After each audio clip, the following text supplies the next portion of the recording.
Oke, assalamualaikum warahmatullahi wabarakatuh.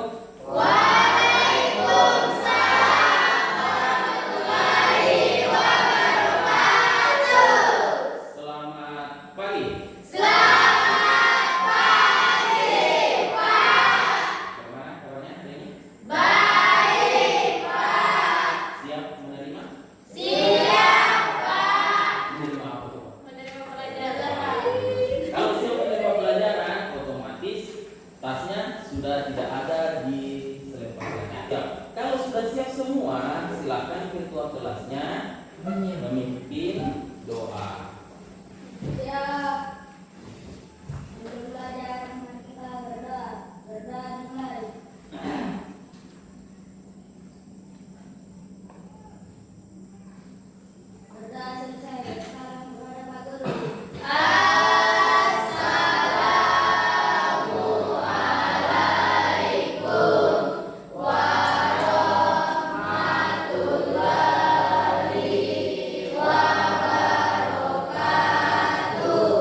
Waalaikumsalam warahmatullahi wabarakatuh. Jadi seperti biasanya sebelum kita lanjut lebih dalam ke materi, alangkah baiknya kita membuat kesepakatan dulu deh. Seperti yang lalu kesepakatan yang akan kita lakukan itu pada saat jam pelajaran dimulai. Selamat datang di Bukit Kayu. Sebagai pendekar, kali ini kamu akan belajar jurus tumbukan resiliensi. Siapkan diri dan konsentrasi, siluman mindset akan menghalangi.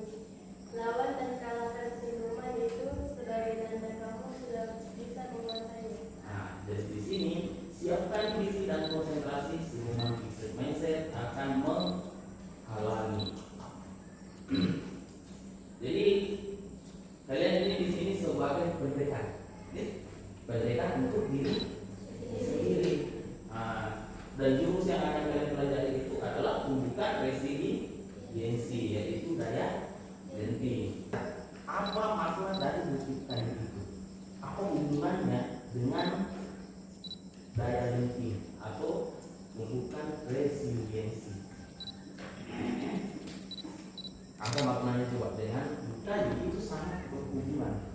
Ibaratnya di sini kayu itu kan tumbuh, dia berkembang. Artinya di sini bagaimana caranya kita mengembangkan daya lenting pada diri kita itu?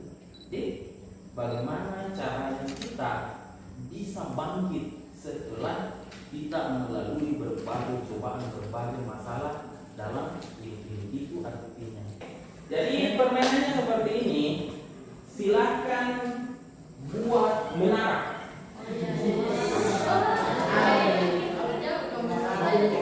Silakan buat menara setinggi-tingginya.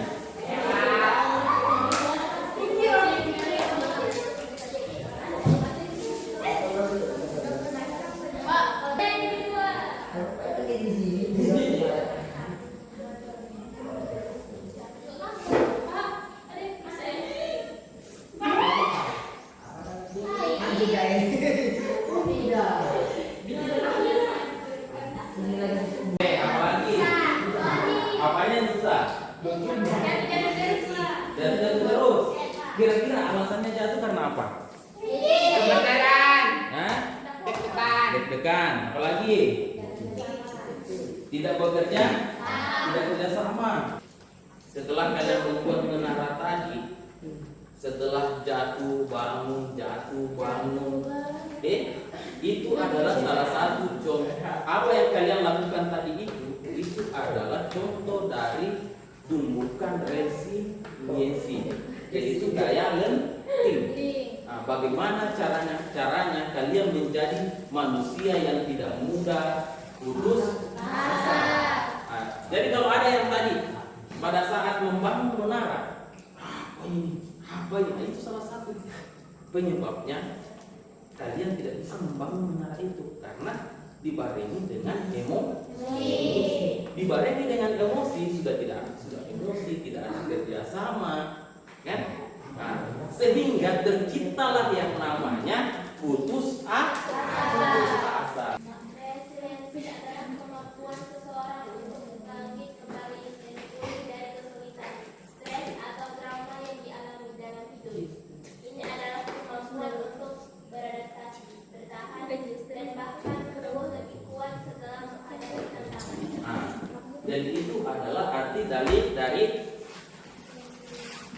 resiliensi, kemampuan seseorang, kemampuan setiap manusia, kemampuan seseorang atau kemampuan setiap manusia untuk bangkit kembali dari stres, kesulitan, trauma yang dialami dalam hidup. Itu artinya, jadi setelah kalian mengikuti materi ini, keluar dari kelas ini sudah tidak ada kelas 9 yang mudah putus asa.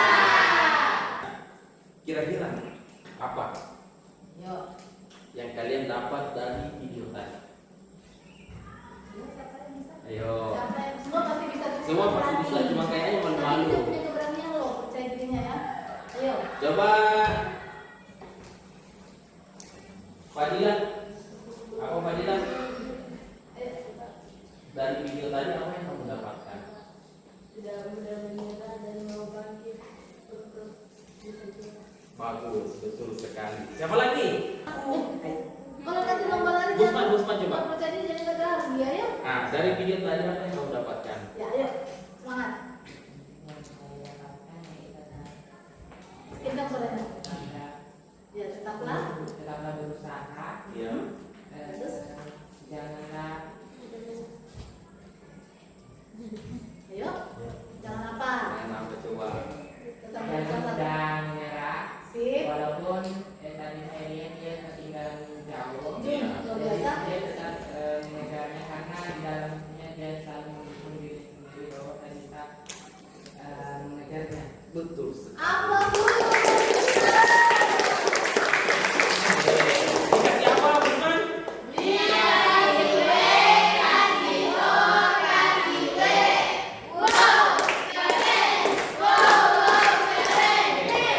Tepuk tangan untuk kita. Nah, jadi itu tadi nah. Setelah kita melihat video itu, mulai dari jatuh, kemudian bangkit kembali. Artinya di situ, kalau kita hubungkan dengan materi kita, yaitu daya lenting atau resiliensi adalah kemampuan seseorang untuk bangkit kembali. Artinya pada saat kita mendapatkan situasi seperti itu tadi, jatuh bang, kita harus bangkit. Kita jangan mau menyerah. Karena kenapa? Kata menyerah itu untuk orang-orang yang tidak mau berusaha. Kalian mau semua jadi orang yang hebat? Aku ini. Oke, silakan diperhatikan baik-baik videonya. Aku di sini aku jangan di sini. Ya. Ya.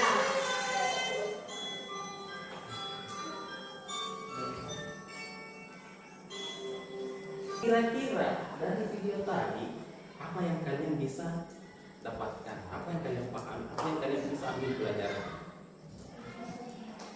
Coba, nggak usah ditunjuk. Kalau yang ditunjuk, kalau tidak ditunjuk dan langsung berbicara dapat hadiah. Jangan memahami dulu. Ya. Kalau kita lihat dari yang di atas, nah kira-kira itu dia ingin menceritakan. Ya, kalau tadi itu Ada kita bahasa Inggris nih.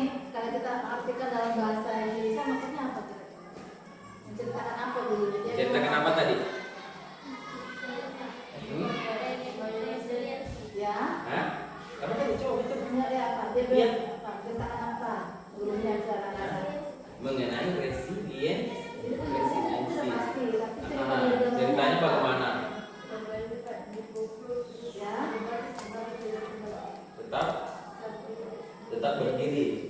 Nah, Masih ada lagi kayaknya. kasih apa lagi? Masih ada yang- Tadi kan dikasih tantangan untuk membandingkan boneka kain tersebut. Tetapi, Keras, ya. tetapi tidak bisa baring. Apapun yang dilakukan, mulai dari dipukul, ditindih buku, diputar, dia tetap bangkit. Nah, artinya di sini persoalan apapun yang kita hadapi, persoalan apapun yang kita hadapi, baik itu sangat berat apa, kita harus menjaga, kita harus tenangkan diri kita dan bangkit kembali. Bagaimana kalau misalnya orang yang tumbuh resiliensinya pada saat diminta HP-nya? Gimana? Bagaimana? Mana? Nah, coba kalau Rian tidak, alasannya Bisa pergi apa? bisa apa? Bisa. Ada hiburannya. Ada hiburan yang lain. Di sini kita mengetahui pentingnya resiliensi, bagaimana caranya untuk membangun resiliensi pada diri kita, menumbuhkan resiliensi pada diri kita, bagaimana caranya kita agar memiliki daya lenting pada diri kita. Itu yang pertama adalah tumbuhkan pola pikir bertumbuh. Jadi yang harus pertama kita lakukan itu pola pikir bertumbuh. Tangguh sejak dalam pikiran. Di fixed mindset, di pola pikir bertumbuh itu ada yang namanya ubah kata, ubah paradigma. Artinya ubah kata, ubah paradigma itu kata dirubah bisa berubah juga artinya. Itu maksudnya.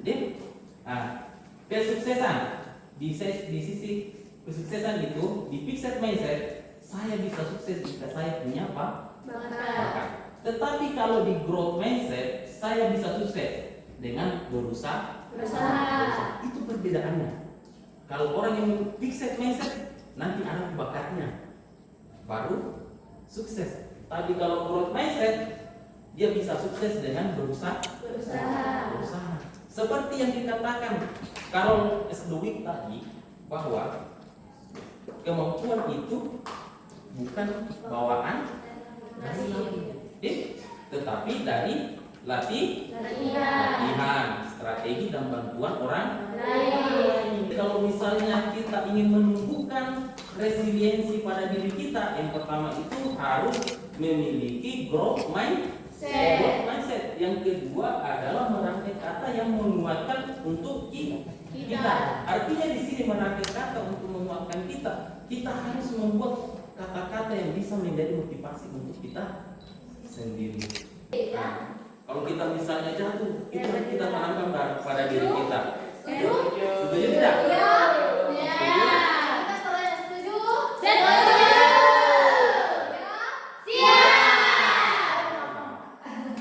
Oke. Kesulitan bukan akhir, tapi awal dari kekuatan baru. Betul atau salah? Betul. Bisa ditanamkan pada diri? Bisa. Kalau misalnya di lingkungan rumah, bagaimana caranya supaya bisa membantu kalian dalam menumbuhkan resiliensi? Kira-kira bagaimana? Membantu orang tua, betul sekali. Apa hubungannya kira-kira membantu orang tua dengan menumbuhkan resiliensi pada diri kita? Ada yang tahu? Apa kira-kira hubungannya? Rajin. Ya betul sekali. Dengan kita membantu orang tua, kalau lebih apa hubungannya itu nih? Antara menumbuhkan resiliensi dengan membantu orang tua. Kalau kita membantu orang tua, otomatis kita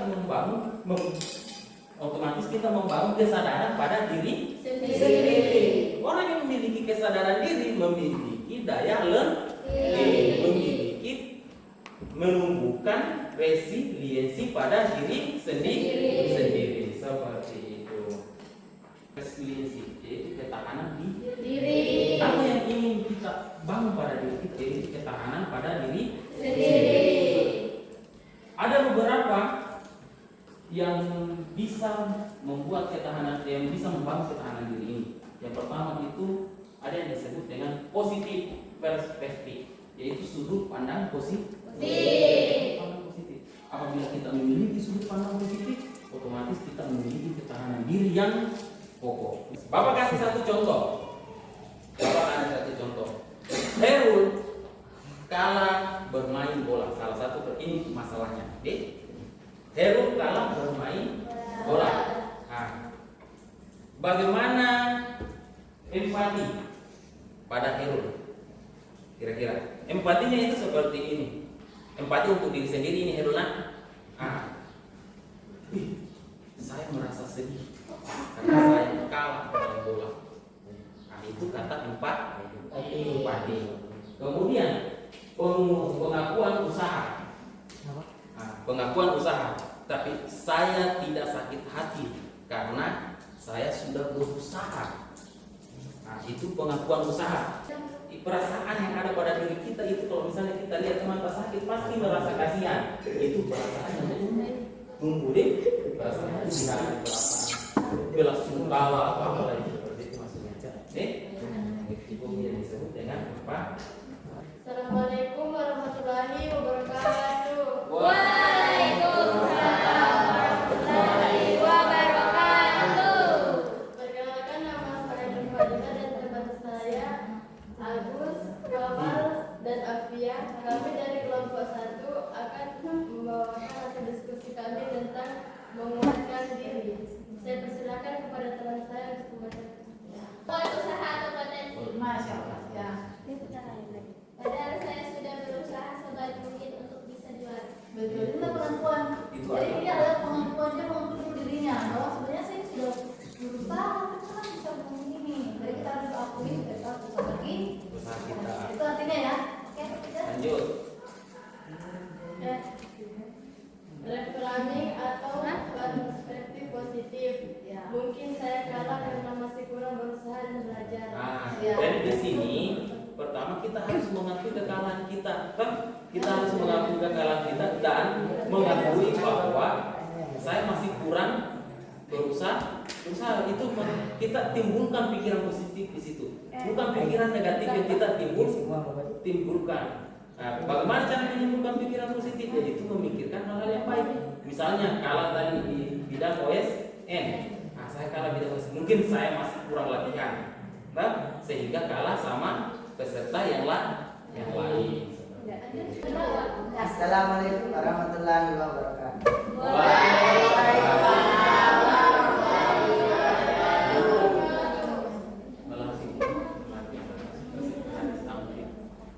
Kami dari kelompok 4 akan mempresentasikan hasil kerja kelompok kami. Yang pertama temannya. Perkenalkan dulu. Silakan.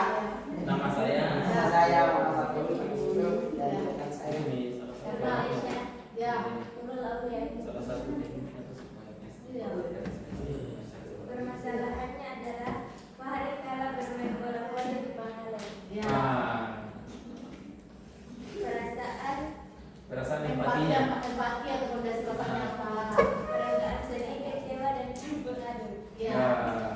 Tawaran dukungan harapan ke depan. Fahri tetap berusaha untuk memperbanyak latihan dan tidak menyerah untuk mendapatkan kemenangan. Betul. Setelah selesai. Sudah. Sekian dan terima kasih. Assalamualaikum warahmatullahi wabarakatuh.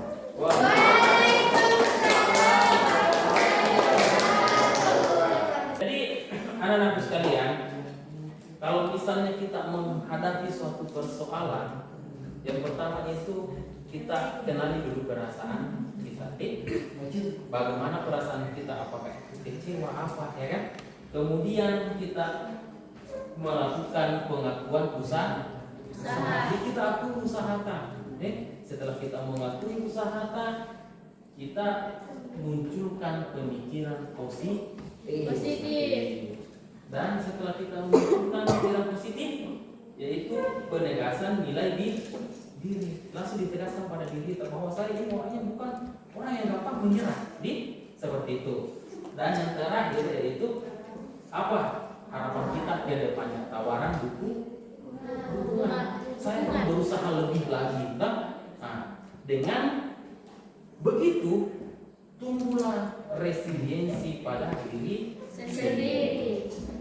Setelah kita keluar dari sini, nah, harapannya semuanya memiliki nilai resiliensi pada diri sendiri.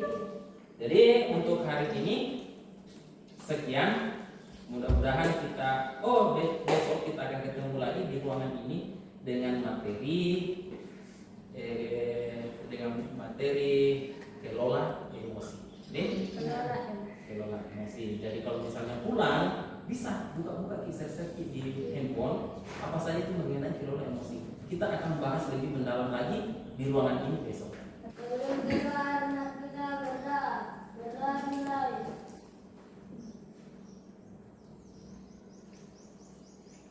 Selesai. Terima kasih kepada Pak Nurul. Terima kasih, Pak. BK hebat. Luar biasa. Hai.